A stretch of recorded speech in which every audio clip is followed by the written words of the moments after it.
Baik, Assalamualaikum dan salam sejahtera. Hari ini belajar bersama Cikgu Rizwan dalam Bahasa Melayu tahun 5 SJK. Apa yang kita nak fokus kali ini ialah kemahiran membaca, iaitu menjawab soalan bercapah dan bertumpu. Jadi selepas kita membaca petikan, kita akan menjawab soalan bercapah dan bertumpu. Jadi apa standard pembelajaran hari ini ialah 2.6.1, iaitu membaca pelbagai bahan berunsur sastra yang sesuai untuk meningkatkan daya berfikir secara kritis. Baik, hari ini kita menggunakan buku teks Bahasa Melayu tahun 5 Sekolah Jenis Kebangsaan dan kita rujuk halaman 97 yang bertajuk Mengukir Sejarah. Baik, jadi sebelum memulakan aktiviti untuk mengenal pasti ataupun untuk menjawab soalan bertumpu dan juga soalan bercapah, marilah kita bersama membaca teks ini dengan sebutan yang betul dan intonasi yang sesuai. Jadi, aktiviti yang pertama ialah aktiviti membaca dengan sebutan yang betul dan intonasi yang sesuai. Tajuknya Mengukir Sejarah. Lihat, Ibu, rakyat Malaysia yang pertama menjadi pensyarah di Universiti Oxford sedang diwawancara, kata Sung Kiat sambil menonton televisyen. Ya, Sung Kiat, tentu rakyat Malaysia berasa kagum dan bangga akan kejayaan beliau, kata Puan Chan. Ibu, beliau berbaju batik dan bersongkok seperti orang Melayu di sini. Sedangkan beliau berada di luar negara, kata Sung Kiat kehairanan. Cuba beritahu ibu, mengapakah beliau berpakaian begitu? Tanya Puan Chan. Beliau berpakaian begitu mungkin disebabkan beliau ingin menunjukkan yang beliau ialah orang Malaysia. Jawab Sung Kiat. Datuk Dr. Afifi Al-Akiti ialah pensyarah dalam bidang pengajian Islam di Fakulti Teologi, Universiti Oxford. Universiti ini antara universiti yang paling berprestij di dunia. Datuk Dr. Afifi Al-Akiti juga mampu menguasai 7 bahasa, iaitu bahasa Melayu, bahasa Perancis, bahasa Latin, bahasa Arab, bahasa Inggeris, bahasa Jerman dan bahasa Yunani. Beliau telah dianugerahi gelaran Datuk oleh Sultan Perak kerana jasanya telah mengharumkan nama negara. Baik, selepas kita dah membaca dengan sebutan dan intonasi yang sesuai, kita terus ke slide yang seterusnya. Kita akan berbincang mengenai kefahaman murid tentang teks yang dibacanya sebentar tadi. Kemudian, kita minta murid-murid yang faham untuk berkongsi kefahamannya dengan menerangkan atau bercerita tentang apa yang dibacanya, apa yang dia faham tentang teks yang dibaca.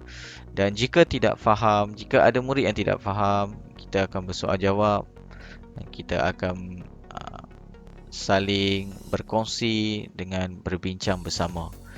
Jadi jika ada yang tidak faham, kita akan pergi ke slide yang seterusnya. Kita akan minta murid untuk nyatakan perkataan-perkataan yang kurang jelas ataupun yang kurang faham dia punya maksudnya. Contoh seperti dalam slide yang ditunjukkan, cikgu keluarkan kosakata ataupun perkataan seperti pensyarah. Mungkin pensyarah sesetengah murid tidak faham apa ataupun tidak tahu maksud pensyarah. Jadi pensyarah maksudnya ialah guru di universiti. Jika di sekolah kita panggil guru ataupun cikgu, tapi kalau di universiti kita panggil sebagai pensyarah. Seterusnya, Universiti Oxford. Apa itu Universiti Oxford? Universiti Oxford ni nama sebuah universiti. Jadi Universiti Oxford ni adalah universiti yang tertua di dalam dunia pertuturan bahasa Inggeris. Universiti ini terletak di United Kingdom ataupun di England. Okay. Dan seterusnya perkataan yang mungkin murid kurang jelas ataupun kurang faham maksudnya iaitu diwawancara. Apa maksud diwawancara? Diwawancara bermaksud bersoal jawab dengan wartawan ataupun ditemu bual oleh wartawan. Okey, itu antara contoh kosakata yang mungkin murid tidak faham dan guru perlu jelaskan ataupun kita bersama-sama mencari maksud perkataan ini dengan cara masuk ke laman Pusat Rujukan Persuratan Melayu iaitu PRPM yang dibangunkan oleh Dewan Bahasa dan Pustaka. Baik, seterusnya kita pergi lagi. Mungkin ada perkataan-perkataan lain yang mungkin murid bertanya ataupun murid tidak faham. Contohnya perkataan fakulti teologi, iaitu fakulti teologi ni apa maksudnya? Maksudnya ialah jabatan ilmu yang berkaitan dengan ketuhanan. Jadi fakulti teologi ni ialah jabatan ilmu yang menghimpunkan ilmuwan-ilmuwan yang berkaitan dengan ketuhanan, keagamaan lah. Okay, seterusnya apa maksud berprestige? Berprestige maksudnya megah, hebat ataupun terbaik. Seterusnya perkataan datuk. Datuk tu apa maksudnya? Datuk ni ialah satu pangkat ataupun gelaran yang dikurnia oleh raja atau sultan di negeri.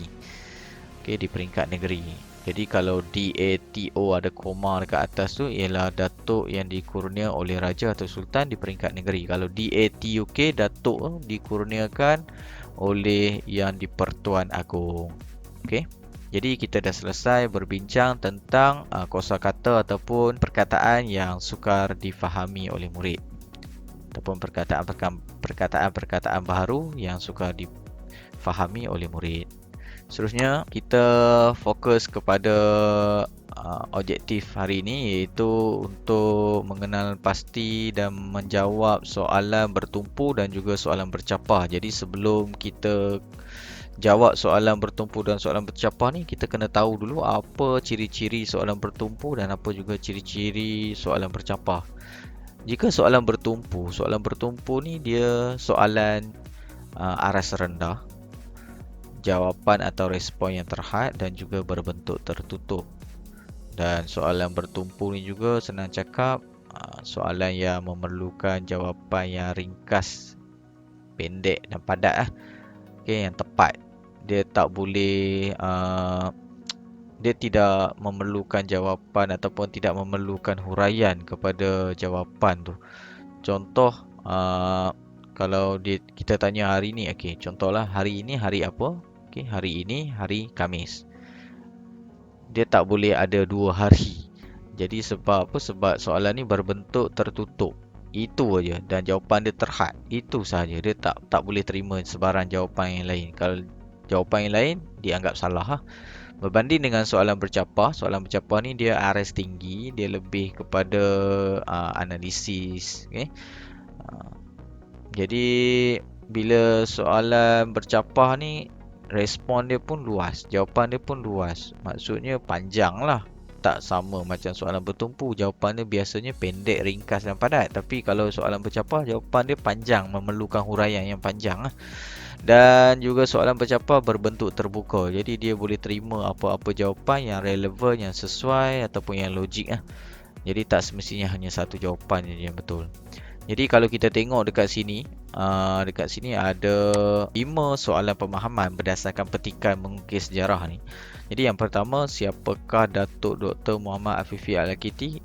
Nombor 1 ni merujuk kepada soalan bertumpu, siapakah? Nombor 2, apakah perasaan kamu apabila memakai pakaian tradisional? Ini pun sebenarnya soalan bertumpu, jawapan dia tidak panjang. Walaupun dia tanya perasaan kamu. Jadi perasaan kamu ni kamu sendiri yang kena fikirkan, sebab soalan ni tak ada dalam petikan. Sebab dalam petikan ni tak ada menyatakan perasaan kita. Okey, dia hanya berkaitan dengan Datuk Dr. Afifi Al-Akiti. Dan seterusnya, di manakah beliau bertugas? Ini pun sama, masih soalan bertumpu, soalan yang berbentuk tertutup ataupun jawapan atau respon yang terhad. Manakala soalan yang keempat, nyatakan dua kehebatan beliau. Okey, nyatakan dua kehebatan beliau. Nyatakan dua kehebatan beliau ni, jawapan dia ada dalam petikan. Jadi ada dalam petikan. Jadi soalan ni pun soalan bertumpu juga. Tidak memerlukan jawapan yang panjang, hanya boleh ambil dari petikan. Manakala soalan yang terakhir, bagaimanakah beliau mampu menguasai 7 bahasa? Jadi soalan ni soalan yang agak sukar untuk murid. Sebab apa? Sebab soalan ni murid perlu berfikir sedikit. Okay. Sebab soalan ni aras tinggi, dia kebat, dia perlu berfikir bagaimana beliau mampu ataupun Datuk Dr. Afifi ni mampu untuk menguasai 7 bahasa. Jadi murid perlu berfikir bagaimana? Okay. Bagaimana? Apa caranya sehingga dia mampu menguasai 7 bahasa? Jadi kita akan buat penerangan berkaitan dengan ciri-ciri soalan bertumpu dan ciri-ciri soalan bercapah. Seterusnya slide berkaitan dengan cara menjawab soalan pemahaman. Jadi murid diingatkan semula tentang cara untuk menjawab soalan pemahaman yang kebiasaannya murid buat di sekolah dan diajar oleh semua guru di sekolah cara menjawab soalan pemahaman. Contohnya, satu, siapakah Datuk Dr. Muhammad Afifi Al-Akiti? Baik, jadi bila dapat je soalan begini, apa yang murid perlu buat? Yang pertama ialah dia perlu memotong siapakah. Kenapa kena potong siapakah? Supaya dia tidak menyalin semula perkataan siapakah. Sebab siapakah ni ialah kata tanya. Okey, siapa kata tanya dan kah tu ialah partikel kah yang perlu diletakkan ataupun perlu disertakan bersama dengan siapa jika kata tanya ni berada di hadapan ataupun memulakan ayat. Sebab ayat ni dalam bentuk songsang. Okey, siapakah Datuk Dr. Muhammad Afifi Al-Akiti? Jadi apa yang kita perlu buat langkah yang kedua selepas memotong perkataan siapakah, kita kena buat kurungan lah kepada Datuk Dr. Muhammad Afifi Al-Akiti ni. Kerana apa? Kerana kita nak salin semula Datuk Dr. Muhammad Afifi Al-Akiti. Okay. Jadi soalan ni mula dengan siapakah. Jadi siapakah biasanya kita sambung dekat Datuk Dr. Muhammad Afifi Al-Akiti ni ialah. Okay. Datuk Dr. Muhammad Afifi Al-Akiti ialah. Sebab dia tanya siapa? Jadi ialah okay, ialah. Baik, jadi cara menjawab dia, nak cari jawapan dia kita kena garis dalam petikan. Okey, cari di mana ataupun siapa Datuk Dr. Muhammad Afifi Al-Akiti ni. Okey, di sini ada dalam perenggan pertama dalam kotak yang berwarna ungu ni. Datuk Dr. Afifi Al-Akiti ialah pensyarah dalam bidang pengajian Islam di Fakulti Teologi Universiti Oxford. Jadi di sini ada. Di sini ada, jadi kita kena garis. Kita kena garis supaya kita tidak cuai semasa menulis jawapan soalan pemahaman. Jadi kita salin semula. Datuk Dr. Muhammad Afifi Al-Akiti ialah pensyarah dalam bidang pengajian Islam di Fakulti Teologi Universiti Oxford. Ini cara menjawab soalan pemahaman yang perlu dikuasai oleh murid supaya tidak keciciran markah semasa dalam peperiksaan. Kerana jika tertinggal ataupun jawapan ayat tidak lengkap, jawapan murid tidak lengkap, ayat dia tidak lengkap, markah murid mungkin akan terjejas lah, mungkin akan dipotong satu markah ke dan sebagainya. Jadi sebenarnya untuk soalan pemahaman ni ada dalam bahagian B soalan kertas pemahaman yang mana membawa markah 30 markah. Jadi murid perlu lebih berhati-hati supaya tidak keciciran markah di situ. Okey, kita pergi ke slide seterusnya.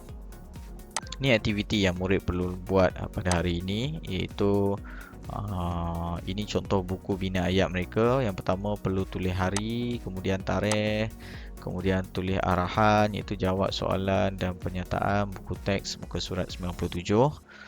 Kemudian salin semula soalan dan jawab soalan tersebut dengan jawapan yang lengkap lah, dalam ayat yang lengkap. Okey. Kemudian selang satu baris. Nombor 2, salin soalan, bawahnya jawapan. Sama juga nombor 3, selang satu baris, salin soalan, bawahnya jawapan.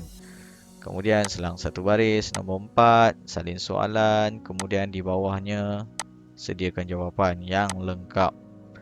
Dan yang terakhir, nombor 5, soalan kebat, salin soalan, kemudian sertakan jawapan yang lengkap.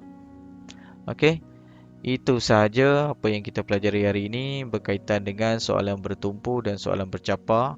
Jadi kemahiran membaca, kita kena baca, kemudian kita kena fahami, baru kita dapat menjawab soalan bertumpu dan bercapah dengan mudah. Itu sahaja dari cikgu hari ini. Cikgu harap aktiviti kita pada hari ini sangat bermanfaat kepada kamu, dan itu sahaja. Sekian, terima kasih.